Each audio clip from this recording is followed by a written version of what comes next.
Hi, everybody. It's Monique Presley with The Week with Monique. There has been so much that's happened this past week, so many things that we could be talking about, but I'm going to cover just that couple of things that I think we have to pay attention to and we have to keep our eye on in order to be informed citizens, voters, and humans.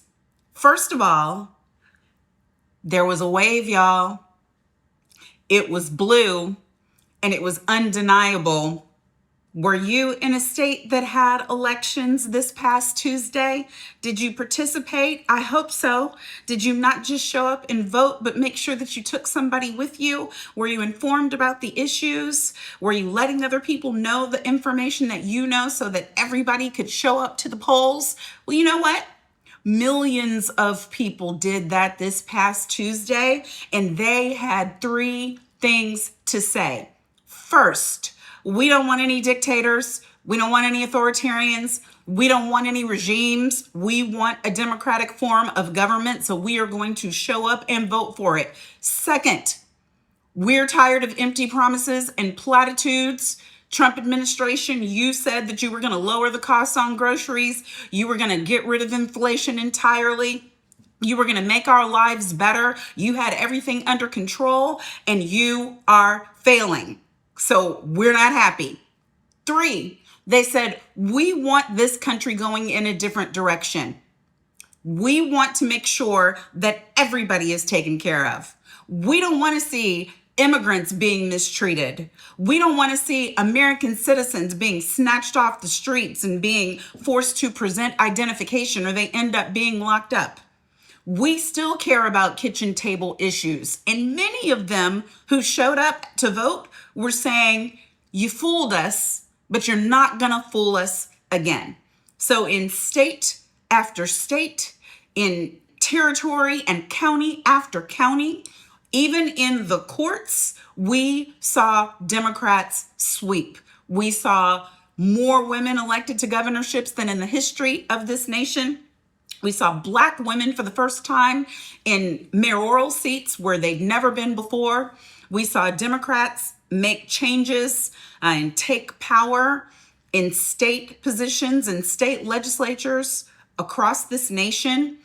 We saw state Supreme Courts change and shift from Republican to Democrat. The country is tired, and they made that painfully clear. More voters in New York elected Mondami than they've had people show up to vote in decades. Over 2 million people voted on election day.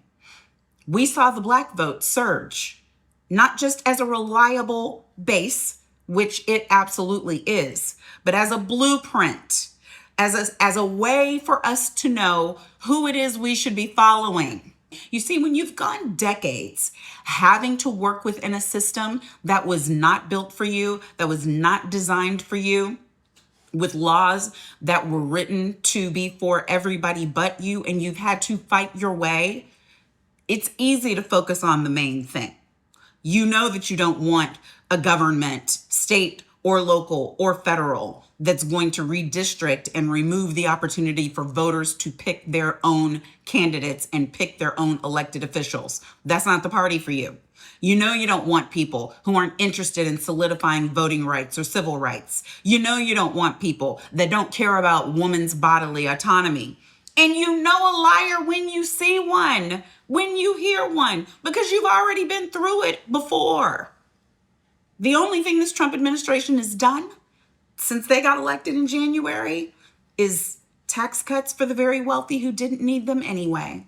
And the GOP supporting the Trump administration over and over again, even when they're doing things that go against the interests of the legislature, even when they're subverting the authority that's supposed to rest in that body. We see these sycophantic GOP members following after them, not speaking up. Not just for themselves, not just for the power of Congress, but for their own constituents. That's why you have people, even like Marjorie Taylor Greene, who are saying, oh, okay, I didn't think that was going to happen to me too. We actually need that insurance. We we actually need that Affordable Care Act. We actually need some things that were passed in a prior administration. We need to take care of that. Is she legitimate or not? I don't know. But broke clock is right twice a day, and she's right about this. So, yes, Tuesday was a good day, not just for Democrats, but for democracy, for humans in this country. And it is a sign, it's a bellwether of the pulse of the nation, of our displeasure with everything that the Trump administration is doing or not doing right now, and with our intent to be heard at the midterms. But we're going to have to do a lot of work between now and November 2026. This was an excellent start of sounding our voices. And it was a reminder that when we fight, we win. When we show up at the polls convincingly, when we overperform, change can happen. So now we've got to get busy proving it. We've got to get busy reaching out and letting people know that they actually still have a choice about what happens to them. Speaking of having choices, and speaking of an administration that does not care about you, doesn't care about its own citizenry, doesn't care about people who voted them into office, we are having still a fight right now for SNAP benefits for the month of November, for over 42 million people who are affected, who are going hungry, who cannot feed themselves or their families without these benefits that they depend upon and that the federal government now is legally obligated to provide. You see, that's the thing.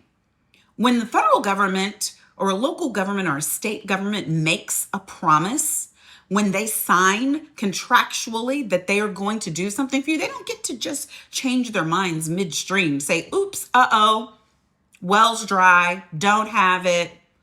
Can we put you on layaway, give you a piece of it now, get you a piece of it later? That is absurd. That is ridiculous. That is unlawful. And since this shutdown, the Trump administration has tried in a way that no other government in the history of us having supplemental assistance programs to feed our citizenry when they need it. Never in history before has a shutdown affected SNAP benefits being paid, food supplemental assistance being paid to our American citizens who need it. It's never happened before. But this shutdown, this Trump administration said, oh, we don't have it. Even though Congress has already allocated almost $6 billion in emergency funds to pay for SNAP for occasions such as this. And even though there are other funds available through other food assistance programs that can be used. So the Trump administration said first, we'll pay half after a judge said last week that they had to make the payments. 2 federal judges said that. Then they said, okay, well, we're really going to pay about 65%. But yesterday, Judge McConnell said, oh no, you're going to pay all of it. You have until tomorrow. The judge said that yesterday. That's today, to make full payments. And he gave them 2 different ways, 2 different pots of money that they could use to get it done. Do you know what the Trump administration is doing instead of actually following the federal judge's order? They're appealing it. They're contesting it. The U.S. Department of Justice, on behalf of our federal government, is actually fighting to keep people hungry. They are fighting for legal protection so that they can continue not feeding citizens. Go check out Judge McConnell's order. He's saying, you knew this was coming and this was completely avoidable. There's no reason that on November 1st, Americans who needed their SNAP benefits didn't receive them. You had ways to get this done. It's always been done before. You had ways to do it this time. He's saying, second, every single day that they're denied benefits is irreparable harm.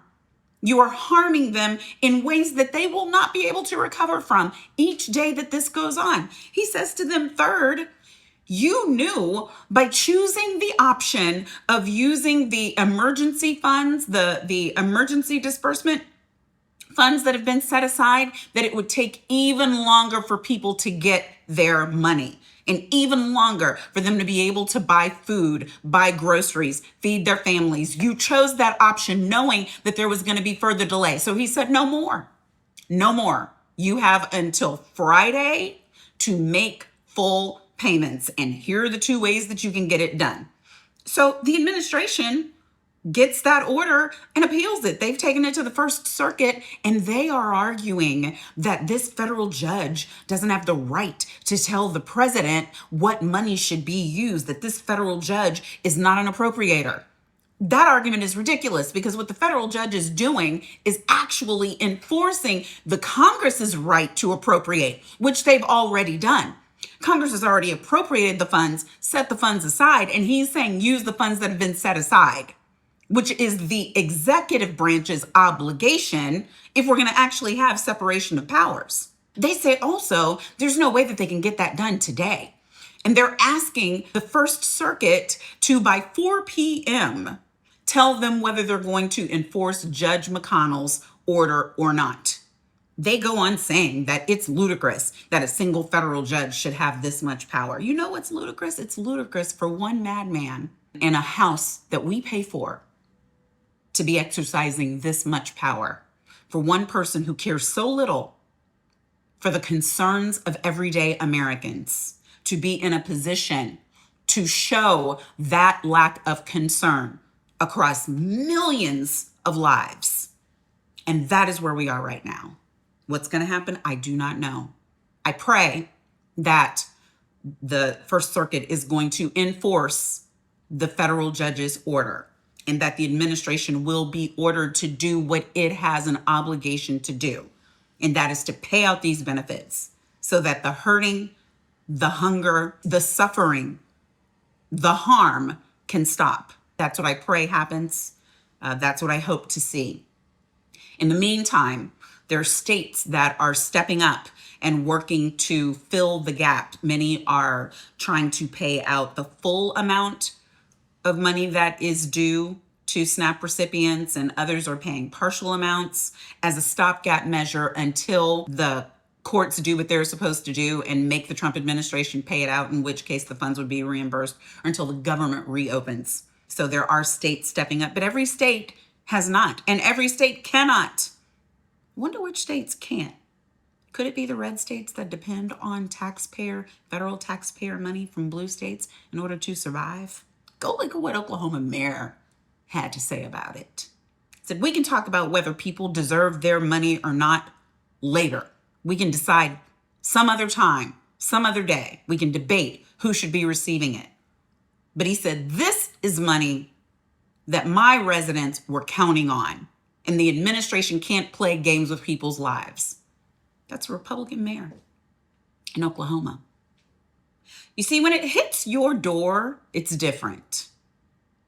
What a shame that it has to hit your own doorstep, your own refrigerator, your own wallet before we care.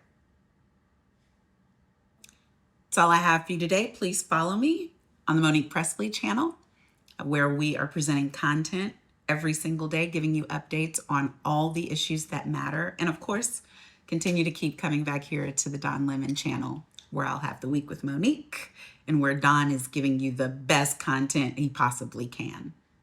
Thank you. Appreciate you. Till next time, stay safe out there. Thanks so much for watching, everybody. Your support means the world to us. Don't forget to hit that like button and subscribe so you never miss a show.